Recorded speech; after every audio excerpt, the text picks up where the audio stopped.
I want to jump right into what I think is really the heart of the first issue that we're facing, and that's the PAEA and its aftermath today. And Ms. Goldway, I know you acknowledge that the Commission is doing a study on that.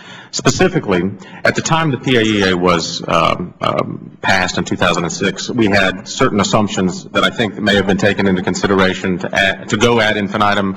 For example, 800,000 employees at the time. Now we're down to 575,000. A decline in first-class mail.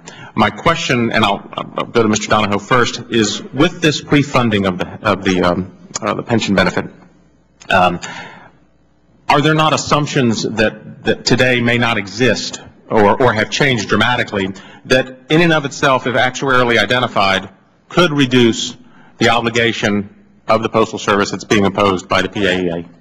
We believe so, Mr. Chairman. We think that if you take a look at the intentions behind the law that was passed in 2006, they were very good intentions. The expectation was that the Postal Service, having a base volume of 213 billion pieces of mail, along with no debt at the time, could carry that burden of the health benefits going forward. It was a responsible idea.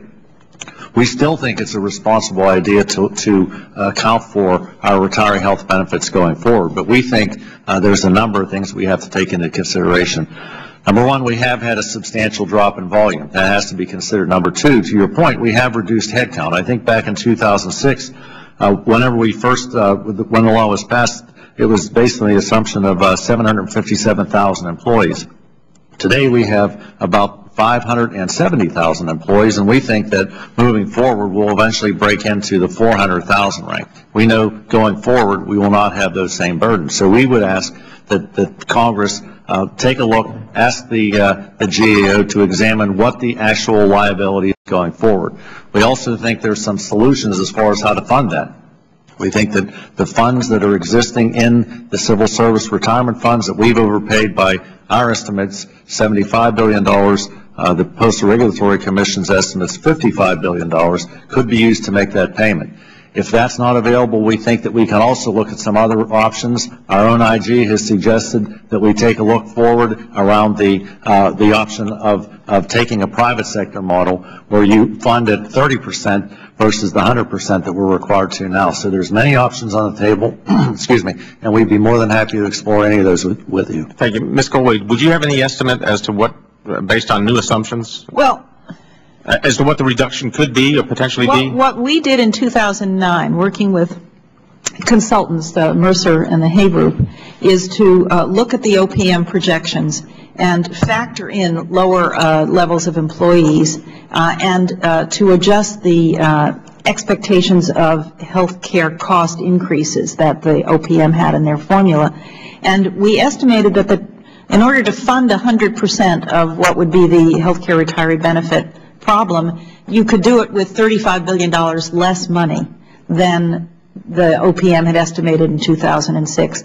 I would suspect that that number might even be lower today than it was in 2009 when we did it, and that therefore the target for what the Postal Service needs to pay into a health care retiree benefit fund is lower, and the annual payments that they make into it could be adjusted downward and reduce their burden. Any idea how much? I mean, well, we've estimated about $2 billion a year. Reduction or reduction from okay. So instead of $5 billion, it would be $2 billion. But that was an estimate, and again, it would need the assistance of OPM and perhaps GAO to clarify those numbers. Thank you, Mr. Donahoe. Of course, one side of the issue is the ongoing liability for the pre-funding, but the other side is a systemic change. And what we've got to do, and this is what I would ask your opinion on, is how do we go about competing in the 21st century? How do we go about now adapting to the digital age? And I think that once if we're able to do something and empower the Postal Service to take care of the immediate need, but how does it go on from hereafter so that it's existing for another 235 years without any subsidies? Well, first of all, Mr. Chairman, we think that there is a tremendous upside on the top line on our revenue in the Postal Service and the entire industry. We think there's plenty of growth available in the area of standard mail. Standard mail is the most direct way to get in front of a customer's eyes, better than the internet, better than TV, better than radio. So we know there's growth there.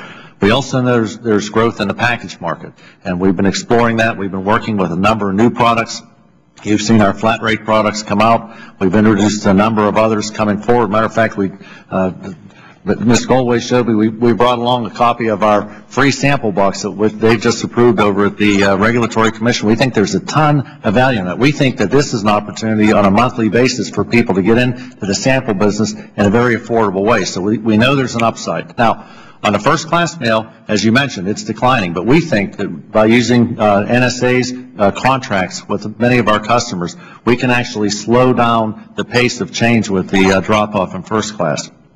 Congressman Lynch mentioned some opportunities in digital, and we're exploring that too. We've had some really good ideas come back from an innovation summit, along with a number of other ideas that we've been exploring with partners.